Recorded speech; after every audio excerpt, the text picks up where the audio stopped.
Hello there, welcome to Bryan Lomax Movie Talk and my review for the latest film from writer-director Taylor Sheridan.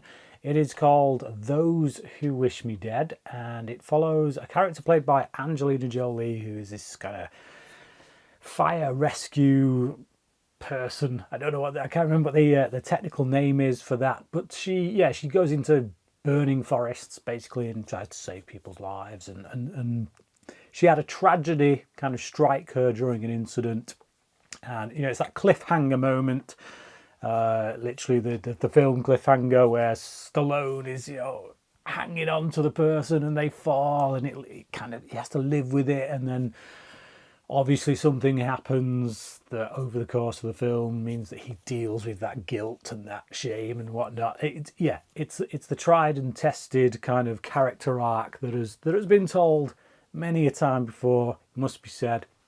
But is it any good? Yeah, it is. To be honest, I checked the score out on Letterboxd for this before I went out to see it, and it was like a 2.9, I think it was. I got to say, coming out of the film, I think that's unfair. And I think that perhaps people are maybe being overly critical because it's Taylor Sheridan and because the work he's put out previously has been really top-notch stuff.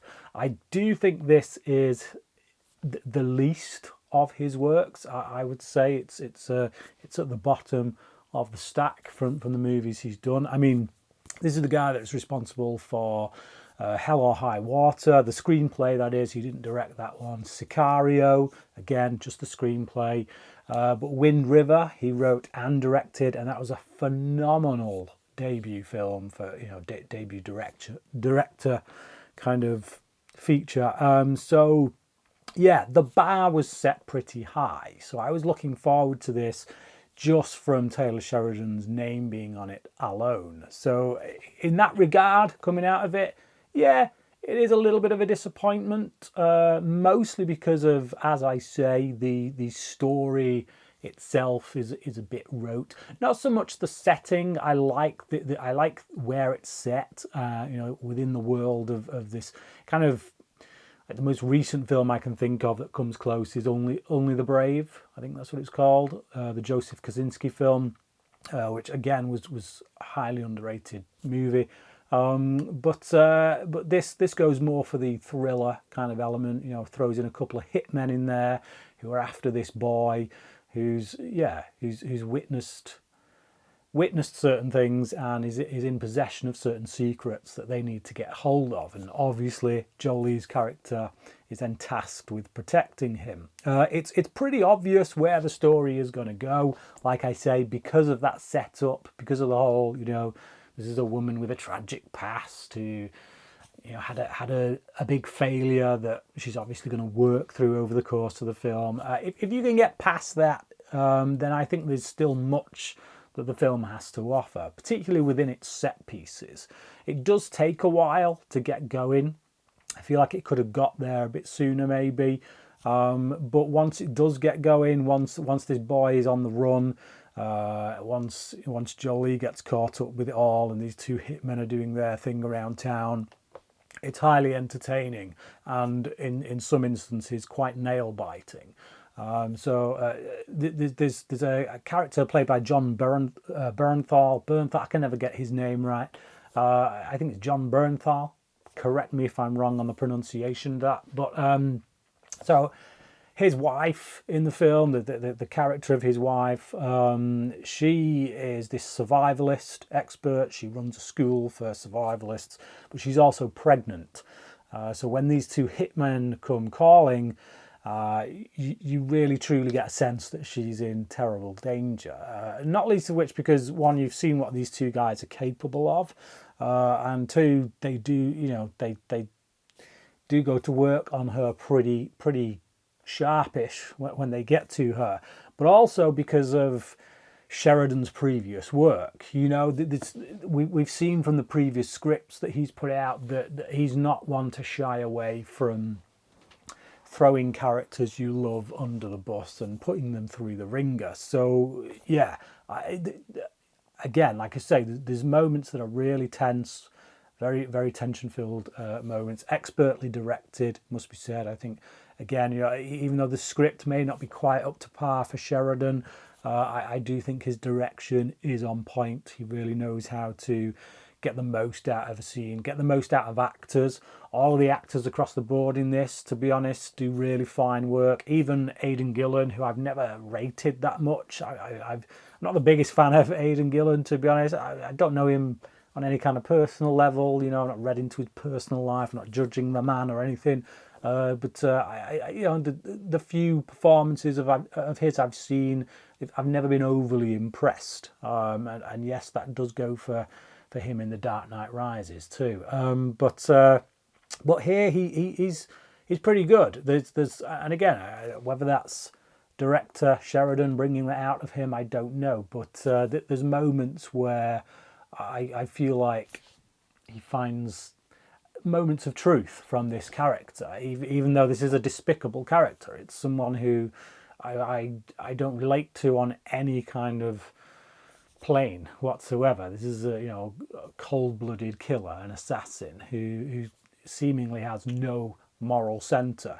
But there are just moments like he at a certain point in the film when he's flagging and just and a moment where he lights this fire, and there's just a certain reaction that he gives there that it just felt like a genuine human kind of reaction to me, a moment of truth within this despicable character.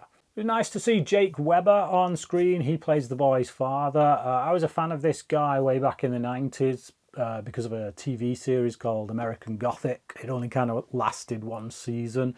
And yeah, his career since hasn't exactly been stellar. I don't really see him bagging tons of roles. He's had steady work over the course of time, but yeah, it was nice to see him pop up here. Although I didn't recognise him, to be honest.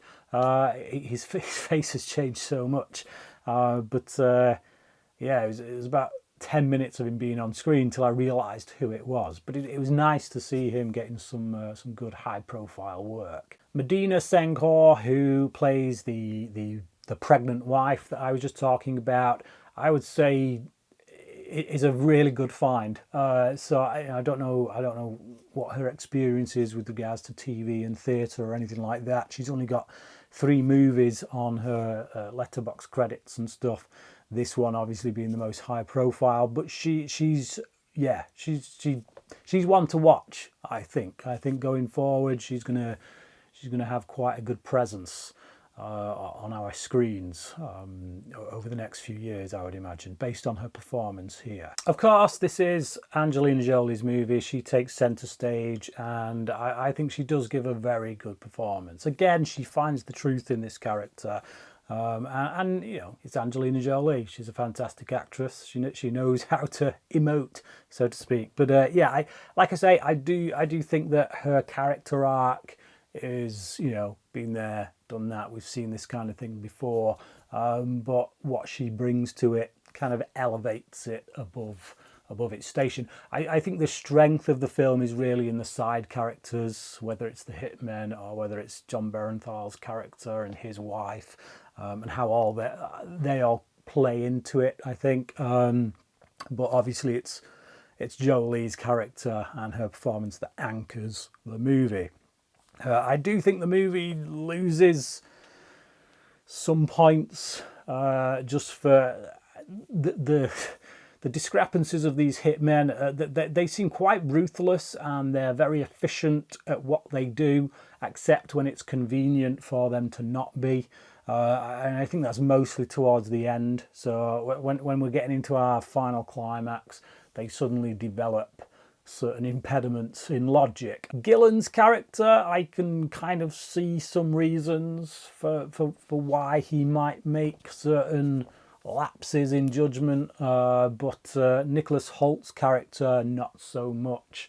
There's one point in which, he gains the upper hand, shall we say, over several characters, and rather than doing the most obvious thing, he instead doesn't, and does something that leaves you scratching your head. This is a trained hitman, someone we've seen already be the most efficient killing kind of machine, and yeah, all of a sudden leaves logic out the window, so to speak. But so yeah, it loses a few points for that, I think.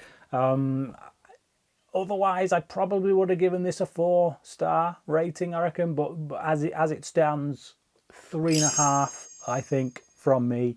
But it's definitely one I would be happy to watch again. It was a good little thriller with a lot of tension and some nice action set pieces and characters that I really enjoyed going along with. So yeah, I would recommend it. 3.5 out of 5 from me. But what about you? Have you seen this film? And if so, what did you think about it? Leave your comments below. Let me know your thoughts. And until next time, cracking.